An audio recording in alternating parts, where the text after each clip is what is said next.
Okay, so today I'm going to talk about something that really blew my mind, and it's everything that went on when Darth Plagueis was killing his master, Darth Tenebrous. Now, over the years, Darth Plagueis had become disillusioned with his master for his obsession with technology and science over the Force. But little did he know that his master knew more about the Force than any other Sith in generations. Now, all of this is legends and comes from the book Darth Plagueis and the short story The Tenebrous Way from the Star Wars Insider magazine. The two Sith are checking out a cortosis ore deposit on the toxic planet Baldemnik when a giant gas explosion from the mine threatens to kill the two Sith. Crumbling, razor-sharp rocks fall all around them as they protect themselves with their insane force powers. As daggers fall all around them, Darth Tenebrous fights to keep back flames and stone.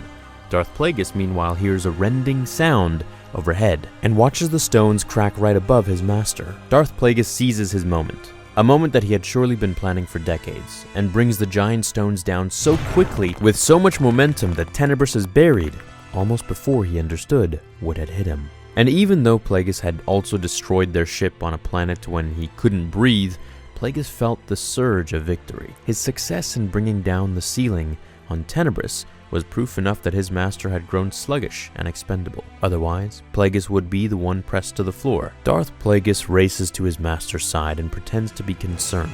At first, Tenebrous doesn't even realize that it was Plagueis who brought the stones down on him. "Stop, apprentice," Tenebrous strained to say. "You're going to need all your strength. To be strong in the Force is one thing, but to believe oneself to be all-powerful is to invite catastrophe. Remember that even in the ethereal realm we inhabit, the unforeseen can occur." A stuttering cough silenced him for a moment. "Better this way, perhaps, than to perish at your hand. You are fated to bring the Sith imperative to fruition, Plagueis. It falls to you to bring the Jedi Order to its knees and to save the rest of the galaxy's sentience for themselves." At long last, Plagueis told himself, the mantle is conferred. "But I need warn you," Tenebrous started to say and fell abruptly silent. Plagueis could sense the Bith's highly evolved mind replaying recent events, calculating odds, reaching conclusions. Tenebrous's black eyes shone with yellow light and his free hand clutched at the ring collar of Plagueis's envirosuit.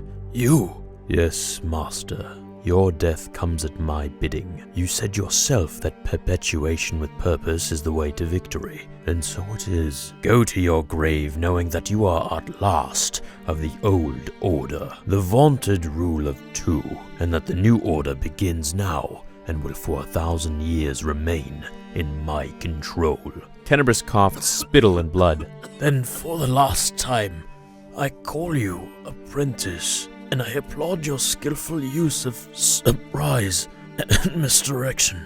Perhaps I was wrong to think you had no stomach for it. The dark side guided me, Tenebrous. You sensed it, but your lack of faith in me clouded your thoughts." Plagueis then, with a chopping motion of his left hand, broke the Bith's neck. Tenebrous was paralyzed and unconscious, but not yet dead. Plagueis had no interest in saving him, even if it were possible.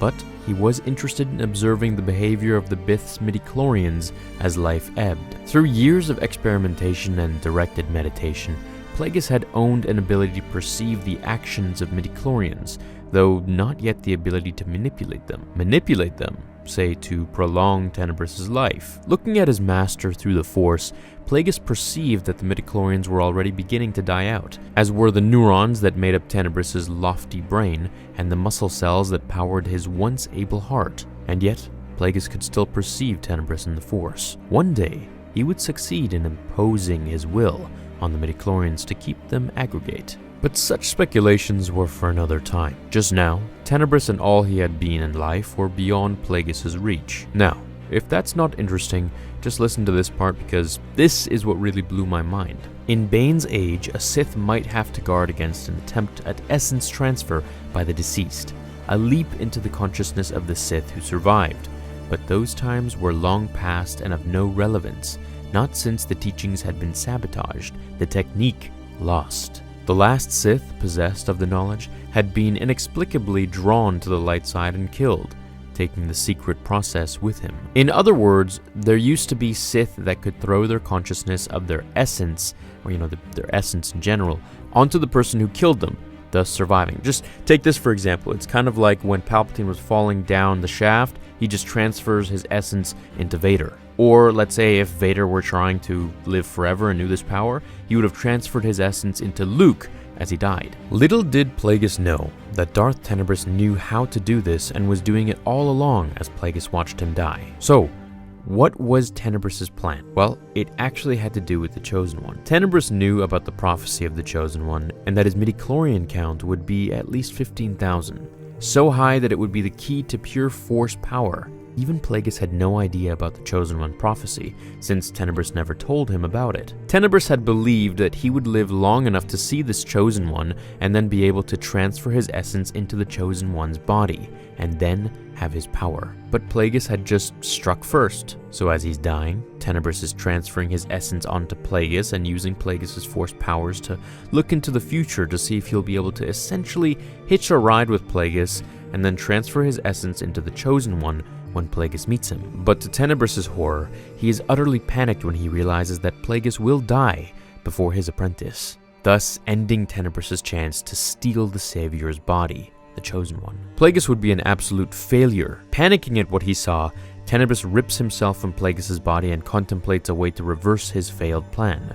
But he fails to do anything in time, and his essence eventually relives the same moment over and over again for hundreds of years. So it's a rough ending for Tenebrous, but also a moment of intense weakness for Darth Plagueis. He was stretching out with all his might to read the midichlorians within Darth Tenebrous, but failed to sense that Tenebrous was doing essence transfer in the very same moment. This blows my mind and shows the power of the dark side. I mean, these guys were crazy. It also shows why the Jedi would never do such a power, since what other show of domination is there besides taking over someone's body? This is not the way. This is not the Jedi way. Alright, so let me know what you think about this in the comments below. If you think Tenebrous would have actually been able to take over Anakin and thus gain his powers. I mean, let's say, Palpatine goes on, try and kill him. Tenebrous would be in Plagueis, which then he would have to jump into Palpatine once Plagueis dies, and then he would have to jump into Anakin at some point in time. Maybe on Mustafar, when Anakin is dying, he would just not save him, and then he would just...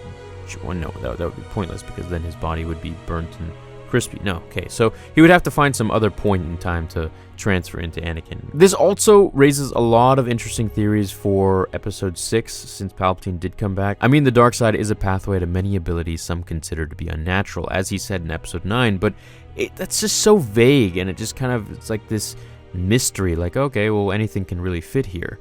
But this could be a possible plot point as to how Palpatine did it, but who would he have transferred his essence into? Now, I guess he probably didn't do that because his body was pretty gnarled up, so, yeah, he probably got brought back to life by those Sith cultists, those groupies or whatever they were. Anyways, I've theorized enough in this video. Let me know if you enjoyed it. I hope you did. Leave a like, and I'll see you in the next one. Until then, remember, the Force will be with you, always.